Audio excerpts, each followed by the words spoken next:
Hello বন্ধুরা, good morning. আজকে আবারও একটি নতুন দিন শুরু করছি তোমাদেরকে সঙ্গে নিয়ে। আশা করছি তোমরা সকলে খুব ভালো আছো আর আমরাও বেশ ভালো আছি। আজকে হলো মঙ্গলবার আর এখন ঘড়িতে বাজছে ওই 8টা মতো। তো আজকের ব্লগটা আমি আমার ঠাকুর ঘর থেকেই শুরু করলাম। আশা করছি তোমাদের অনেক ভালো লাগবে। তো দেখো, আজকে একটু দেরি করে ঘুম থেকে উঠেছি, কারণ আজকে হাজব্যান্ড অফিসে যাবে না, অন্য একটা কাজ রয়েছে, তো সেখানেই যাবে।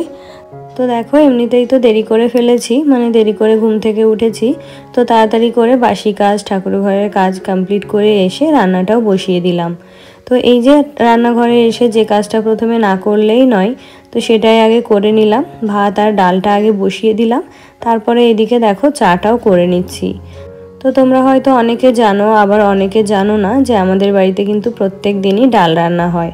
তো রান্নাঘরে এসেই আগে কিছু করি আর না করি, ডালটা তো বসাতেই হয়। তো দেখো, এদিকে ভাত আর ডালটা হচ্ছে, আর এদিকে আমাদের দুজনের জন্য একটু চা করে নিলাম।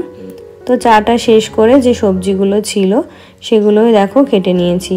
তো এখন সকালের জন্য করব এই যে পালং শাক, মিষ্টি কুমড়ো, সব রকম সবজি দিয়ে একটা ঘ্যাট, আর এই যে ডাল। তো সকালের মেনুতে এই ডাল আর সবজি থাকবে, আর দুপুরে করব মাছের ঝোল। তো মাছটা তো আগেই রাখা ছিল, তো ঘুম থেকে উঠেই আগে মাছটা বের করে রেখেছি যাতে বরফটা ছেড়ে দেয়। আর ওইদিকে দেখো ডালটা ফোড়ন দিয়ে এদিকে সবজিটাও সেদ্ধ বসিয়ে দিলাম। আর জানো তো, যেদিন রান্নার একটু তাড়াহুড়ো থাকে সেই দিন আমি সব রান্নাই আর কি প্রেশার কুকারে করার চেষ্টা করি। মানে ওই যে সবজিটা অন্তত প্রেশার কুকারে সেদ্ধ করে নিই, তাহলে কিন্তু খুব তাড়াতাড়ি রান্নাটা হয়ে যায়। তো দেখো, এদিকে ডালটা হয়ে গেল আর এদিকে ভাতটাও হয়ে গেছে। তো ভাতটা ফ্যান ঝরাতে বসিয়ে দিলাম, আর এখন ওই যে নিরামিষ তরকারিটা করে নেব। তো ওটা আজকে তো ডালের বড়ি দিয়ে করব। তো প্রথমেই দেখো ডালের বড়িগুলো ভেজে তুলে নিলাম, আর এখন একে একে ফোড়নগুলো দিয়ে দিচ্ছি। তো দিলাম একটু গোটা শুকনো লঙ্কা, 5 ফোড়ন, আর দিলাম একটু আদা গ্রেট করা। আর যে পেস্টটা দিলাম এটা হলো জিরে গুঁড়ো, লঙ্কা গুঁড়ো আর হলুদ গুঁড়ো। ওটাকে জলে গুলে তারপরে দিয়ে দিলাম। তো দেখো, এখানে সবজিগুলো ভালো করে ভেজে নেব। আর পালং শাকটা কিন্তু আমি সবার শেষে অ্যাড করব, যাতে করে পালং শাকটার রঙটাও কিন্তু খুব ভালো থাকে। আর জানো তো, এমনিতেই শীতের সকাল, তার উপরে এবার হাজব্যান্ডের অফিস নেই, তো তার জন্য একটু দেরি করে ঘুম থেকে উঠেছি। তো ঘুম থেকে উঠতে তো লেট করেই ফেলেছি, তো সেই জন্য সকালবেলা ঘর বাড়ি আর কিছুই গোছগাছ করা হয়নি। ওই শুধুমাত্র বাসি ঘরটা ঝাড় দিয়ে ঠাকুর ঘরের কাজটা কমপ্লিট করে তারপরে তো চলে এলাম রান্নাঘরে। তো ভাবছি তাড়াতাড়ি করে রান্নাগুলো কমপ্লিট করে আজকে একটু ঘর বাড়িগুলো খুব ভালো করে ক্লিন করব। তো শনিবারে গিয়েছিলাম বাবাইয়ের সাথে ওর গানের ক্লাসে। রবিবারের দিন আমার একটা কাজ ছিল। তো এই পরপর 2টো দিন বাড়ি থেকে বেরিয়ে যাওয়াতে মানে অনেক জামা কাপড় জমা হয়ে রয়েছে, মানে ওগুলো আর কাচা হয়নি। তারপরে ঘর বাড়িও খুব ভালোভাবে ক্লিন করা হয়নি। তো তাই ভাবছি রান্নাটা তাড়াতাড়ি কমপ্লিট করে জামা কাপড় যেগুলো আছে সব কেচে শুকোতে দিয়ে দেব, আর ঘর বাড়িটাও খুব ভালোভাবে ক্লিন করে নেব। আর দেখো, এদিকে নিরামিষ তরকারিটা হয়ে গেল, এবার মাছের ঝোলটাও করে নেব। আর সবাই যেহেতু দেরি করে ঘুম থেকে উঠেছে, তো খাওয়া দাওয়া একটু দেরি করেই হবে। আর এখন ঘড়িতে বাজে ওই 10টা মতো। তো ওই 10:30টার মধ্যেই কিন্তু রান্নাবান্না কমপ্লিট করে আমরা সকালের খাবারটা খেয়ে নিতে পারবো। তো দেখো, এখানে মাছগুলো ভেজে তুলে নিলাম, আর আজকে করছি ফুলকপি আলুর একটা তরকারি। তো ফুলকপিটা আগে একটু ভাপিয়ে নিয়েছিলাম, আর এখন দেখো এগুলোকে একবারে ফোড়ন দিয়ে বসিয়ে দিলাম। তো চলো এবারে তোমাদের কিছু কমেন্টের রিপ্লাই দিয়ে ফেলি। তো বন্ধি পাখি 2 চ্যানেল থেকে দিদিভাই জানতে চেয়েছে আমি কি ফোন দিয়ে ভিডিও করি। তো আমি আইফোন 15 দিয়ে ভিডিও শ্যুট করি। তারপর কমেন্ট করেছে হ্যাপি ফ্যামিলি ব্লগ থেকে। তো বোন বলেছে খুব ভালো লাগলো আমার নামটা নিয়েছো, আমি খুব খুশি হয়েছি, তোমাকে অনেক সুন্দর লাগে আর খুব ভালো থেকো। আর তুমি সবার কমেন্টের কি সুন্দরভাবে উত্তর দেওয়ার চেষ্টা করো, খুব ভালো লাগে। আমি মনে করি ছোট বা বড় সবাইকে সমানভাবে সম্মান করা দরকার। হ্যাঁ, ঠিক বলেছো। জানো তো, আমিও তাই মনে করি যে আমরা সবাই কিন্তু একটা প্ল্যাটফর্মে কাজ করি, তো সেখানে ছোট বড় সবাইকে নিয়েই কিন্তু আমাদের চলা দরকার। আমি যেটা জানি সেটা আমি তোমাদের মাঝে শেয়ার করি, আর তোমরা যেটা জানো বা আমার যেটা ভুল ত্রুটি সেগুলোও তোমরা আমাকে জানিয়ে দেবে বা বলে দেবে। লাভলি বোন কমেন্ট করেছে দি তোমার নাইটিগুলো কোথা থেকে নিয়েছো প্লিজ বলো। তো আমার নাইটিগুলো জানো তো আমাদের এই লোকাল মার্কেট থেকেই নিয়েছি, রোজ রকমারি স্বাদের সাজানো ভোজ থেকে। দিদিভাই কমেন্ট করেছে তোমার বাড়িটা খুব সুন্দর মনে হচ্ছে, একদিন হোম ট্যুর দিও। তো হ্যাঁ দিদিভাই অবশ্যই দেব, আমার চ্যানেলটা একটু স্টেবল হোক, একটু গ্রো করুক, তারপরে আমি ভেবেছি আমার হোম ট্যুর দেব। তো দেখো সকালের রান্না দুপুরের রান্না কমপ্লিট করে নিলাম, রান্নাঘরটা ক্লিন করে জলের বোতলগুলো খালি ছিল সেগুলোও ভরে নিলাম। তো এবার চলে এলাম ঘরবাড়ি ক্লিন করতে। আর জানো তো সংসারের অন্যান্য কাজের প্রেসারে আমি রোজ যদি ঘরবাড়ি ডিপ ক্লিন নাও করতে পারি, তো সপ্তাহে অন্তত একটা দিন চেষ্টা করি সব কিছু একটু ভালোভাবে ক্লিন করে নেওয়ার।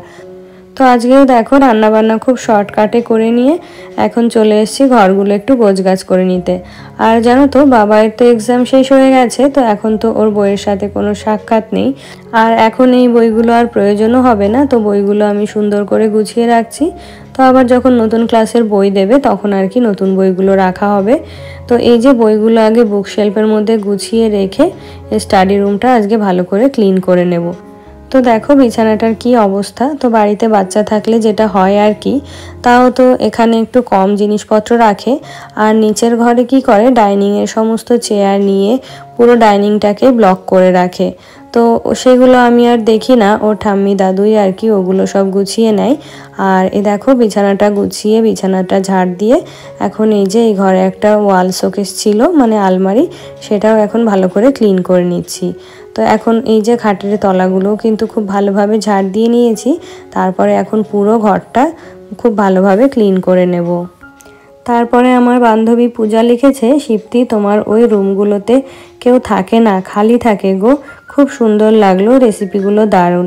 হ্যাঁ গো, ওই রুমগুলোতে কেউ থাকে না, মানে উপর নিচে মিলিয়ে যে কটা রুম আছে তার মধ্যে শুধু দুটো রুমই ইউজ করা হয়। তো নিচের একটা রুমে তো আমার শ্বশুর শাশুড়ি থাকেন, আর উপরের একটা রুমে শুধু আমরা তিনজনা থাকি। আর বাকি যে রুমগুলো আছে ওগুলো এমনিই থাকে, আর একটাতে হচ্ছে বাবাইয়ের ওই পড়াশোনার ব্যবস্থা করে দিয়েছি। হাজিরা বিবি দিদিভাই লিখেছে, তোমার ঘর বাড়িগুলো খুব গোছানো পরিপাটি। তো দিদিভাই আমার ভালোবাসা নিও আর এভাবেই আমার পাশে থেকো। হাউসওয়াইফ ঝুমা দিদিভাই লিখেছে, তোমার কাজগুলো দেখতে বেশ ভালো লাগে, থ্যাংক ইউ দিদিভাই, আমার ভালোবাসা নিও আর এইভাবেই আমাকে একটু সাপোর্ট করো। তো আমি আমার প্রত্যেক দিনকার কাজ আর কি একটু ঘুরিয়ে ফিরিয়ে তোমাদের সামনে প্রেজেন্ট করি। তো তোমরা যে আমাকে এত ভালোবাসা দেবে, আমার কাজগুলো এত পছন্দ করবে, আমি কিন্তু এটা কখনোই ভাবতে পারিনি। সবিতা মালাকার দিদিভাই জানতে চেয়েছে যে আমি ঘরের জানলা দরজা কিভাবে পরিষ্কার করি। তো দেখো এই যে ঘর ঝাড় দেওয়ার সময় যদি একটু ঝুল বা ধুলো চোখে পড়ে যায়, তো তখন ঘর ঝাড় দেওয়ার সময় ঝাড় দিয়ে নিয়ে যাই, আর যখন ডিপ ক্লিন করি তখন একটু জলের মধ্যে ডিটারজেন্ট দিয়ে একটা কাপড় দিয়ে আর কি জানলা দরজাগুলো মুছে নিই। তো এখন তো আমি ডিপ ক্লিন করব না, তো যবে ডিপ ক্লিন করব অবশ্যই এই পার্টটা আমার ভিডিওর মধ্যে রাখার চেষ্টা করব। আর নার্গিস লিখেছে, আমার নামটা নিলে না দিদি। তো এই যে বোন, তোমার নাম নিয়ে ফেললাম, খুব ভালো থেকো আর আমার ভালোবাসা নিও। তো দেখো উপরের সমস্ত ঘরগুলো ঝাড় দিলাম, ব্যালকানিটাও ঝাড় দিয়ে এখন সিঁড়িটা ঝাড় দিয়ে নিলাম। আর দেখো ঘর ঝাড় দিতে দিতে কিছু জামা কাপড় দিয়ে এসেছিলাম মেশিনে, তো সেগুলো এখন কাঁচা হয়ে গেছে, তো সেগুলো এখন ছাদে দিয়ে যাচ্ছি।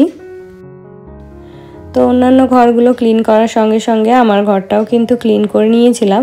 তো যেহেতু হাজব্যান্ড আর বাবাই ঘরে এখনও ছিল, তো বিছানাটা একটু গুটিয়ে গেছিলো, তো ভাবলাম স্নান করতে যাব, তো তার আগে আর কি বিছানাটা সুন্দর করে গুছিয়ে নিই আর ঘরের ফার্নিচারগুলো একটু ডাস্টিং করে নিই।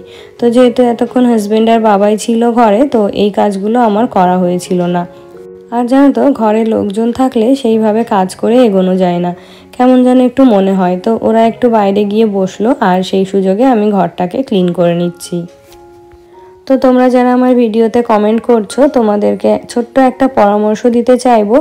অনেকে জানো আবার অনেকে জানো না যে তোমাদের চ্যানেলের যে নামটা রয়েছে সেটাই কিন্তু তোমাদের চ্যানেলের হ্যান্ডেল বলে যে জায়গাটা থাকে সেখানেই দেবে। এটা কিন্তু চ্যানেল সেটিংয়ের মধ্যে পড়ে।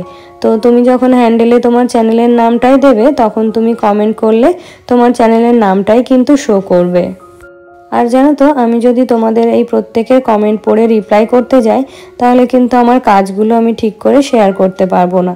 তো সেই জন্য যে কমেন্টগুলোর রিপ্লাই না দিলেই নয়, সেগুলোর রিপ্লাই দিয়ে দিলাম। আর বাকিরা যারা আমার চ্যানেলে কমেন্ট করেছো তাদের নামগুলো এখন নিচ্ছি। ফার্স্টেই রয়েছে নিঝুম সন্ধ্যা, তারপরে রয়েছে Piu Panda, Soma Roy, mom's Deepika, Sonali Saha, Pinky's blog, Rajanikanta Meenakshi, simple life. তাহলে বন্ধুরা আজকে তবে এখানেই শেষ করছি, দেখা হচ্ছে নেক্সট ব্লগে। ততক্ষণে তোমরা সবাই ভালো থেকো, সুস্থ থেকো এবং সাবধানে থেকো।